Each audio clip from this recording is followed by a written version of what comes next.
విజయసాయి రెడ్డి గారు తాజాగా ఒక ఇంటర్వ్యూ ఇచ్చారండి. ఈ ఇంటర్వ్యూలో కొన్ని ఆసక్తికరమైన విషయాలు చెప్పాడు ఆయన.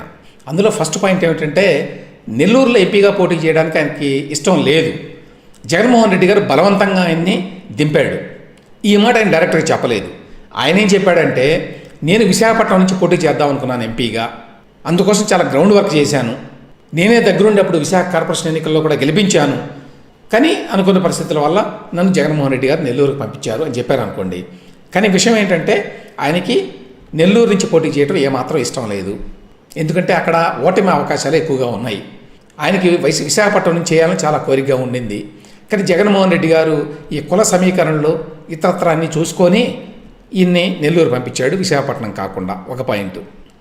రెండోది ఏంటంటే, ఈయనట నన్ను గవర్నర్గా పంపించండి అని జగన్మోహన్ రెడ్డి గారిని అడిగాట. ఓపెన్గా చెప్పుకున్నాడండి. మెచ్చుకోవాలి ఆ విషయాన్ని.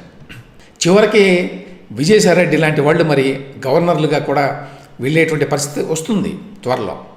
గవర్నర్గా పంపించమని అడిగాడు, కానీ మరి అది అవుతుందో లేదో తెలియదు. కేంద్ర మంత్రి అవ్వాలని ఉంది, కానీ కేంద్ర మంత్రి అయ్యేటువంటి అవకాశం లేదు అని కూడా చెప్పాడండి. ఎందుకు లేదంటే, జగన్మోహన్ రెడ్డి గారికి ఒక ఇబ్బంది ఉన్నది. అదేంటంటే, బీజేపీతో అఫీషియల్గా చేతులు కలపలేడు ఆయన. అధికారికంగా ఓపెన్గా చేతులు కలపలేడు. వెనక నెక్సెస్ పెట్టుకోవడానికి అవకాశం ఉంది, కానీ పెట్టుకున్నారు విజయసాయి రెడ్డి గారి ద్వారానే. కానీ ఓపెన్గా పొత్తు పెట్టుకుంటే ఆయన పొలిటికల్ ఇమేజ్ ఏదైతే ఉందో ఆ ఇమేజ్ దెబ్బతింటుంది. బీజేపీతో పొత్తు పెట్టుకోలేరు కాబట్టి బీజేపీలో కేంద్రంలో చేరి మంత్రి పదవులు పొందేటువంటి అవకాశం వైసీపీకి లేదు.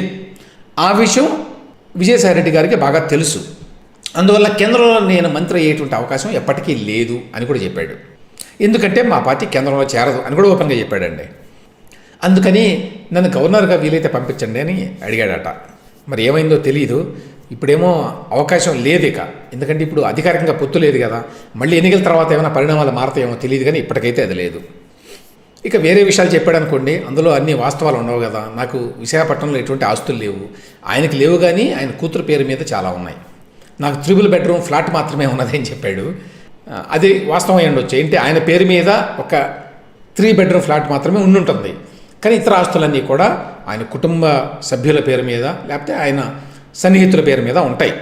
ఇక ఏవో కొన్ని మరి వాళ్ళు అడిగినట్టున్నారు. ఈయన చెప్పాడు, కమ్మ కులం పట్ల నాకు ద్వేషం లేదు అని తారకరత్న వ్యవహారం చెప్పాడు. తారకరత్న ఈయన భార్య సోదరి కూతురు చేసుకున్నదండి తారకరత్న గారిని. ఇంటర్ క్యాస్ట్ మ్యారేజ్ కాబట్టి అందులో కొన్ని గొడవలు అయినాయి. అప్పుడేదో విజయసాయి రెడ్డి గారు నేనే దగ్గరుండి వాళ్ళకి పెళ్లి చేయించాను అని చెప్పాడు. వాళ్ళ బాగోగులు చూశాను. ఆ సందర్భంలోనే నేను ఆయన చనిపోయినప్పుడు చంద్రబాబు నాయుడు గారితో మాట్లాడాను, కానీ అందులో రాజకీయం ఏమీ లేదు అని. అది వాస్తవం అయి ఉంటుంది. అందులో రాజకీయాలు మాట్లాడే అవకాశమే లేదు చంద్రబాబు నాయుడు గారితో విజయసాయి రెడ్డి గారు. ఇంకొక విషయం ఓపెన్గా చెప్పాడండి, అది కూడా మెచ్చుకోవాలి. నా కూతురు రాజకీయాల్లోకి రావాలని నా కోరిక అన్నాడు. ఆయనకి ఒక్క కూతురే ఉన్నదండి. ఆవిడని అరబిందో వారికి ఇచ్చాడు. అరబిందో వారికి 100 కోట్ల రూపాయలు ఉన్నాయి, చాలా ఆస్తిపరులు. ఇప్పుడు జగన్మోహన్ రెడ్డి గారి ప్రభుత్వంలో అనేక ప్రాజెక్టులు వాళ్ళకు వచ్చినాయి. అంటే వాళ్ళకి సొంతంగా కొంత పలుకుబడి ఉన్నది, లేదని కాదు. నెల్లూరుకు చెందిన వాళ్ళు ఎప్పటి నుంచో వ్యాపారంలో ఉన్నారు. కానీ ఎప్పుడైతే విజయసాయి రెడ్డి గారితో బంధుత్వం ఏర్పడిందో అప్పుడు జగన్మోహన్ రెడ్డి గారితో సాన్నిహిత్యం ఇంకా ఎక్కువైన తర్వాత ఇప్పుడు విశాఖపట్నంలో కానివ్వండి, ఇతరత్ర కానివ్వండి, బోల్డని ప్రాజెక్టులు అరబిందో వాళ్ళకు ఉన్నాయి. అవన్నీ కూడా కట్టసి విజయసాయి రెడ్డి గారు అనేది అందరికీ తెలుసు. ఇప్పుడు ఆయన ఏంటంటే తన కూతుర్ని కూడా రాజకీయాలకు తీసుకురావాలని చెప్పి కోరుకుంటున్నాడు. కానీ ఎందుకని ఇంకా ఆ విషయం ముందు కదలలేదు. మరి జగన్మోహన్ రెడ్డి గారి ఉద్దేశం ఏంటో తెలీదు. కానీ ఈయన మాత్రం చెప్పాడు, నా కూతురు ప్రత్యక్ష రాజకీయాలకు రావాలని నా కోరిక అని చెప్పి. మొత్తానికి కొన్ని విషయాలు అయితే విజయసాయి రెడ్డి గారు ఇంటర్వ్యూలో ఓపెన్గా బయటకు చెప్పాడండి. అందుకు మెచ్చుకోవాలి.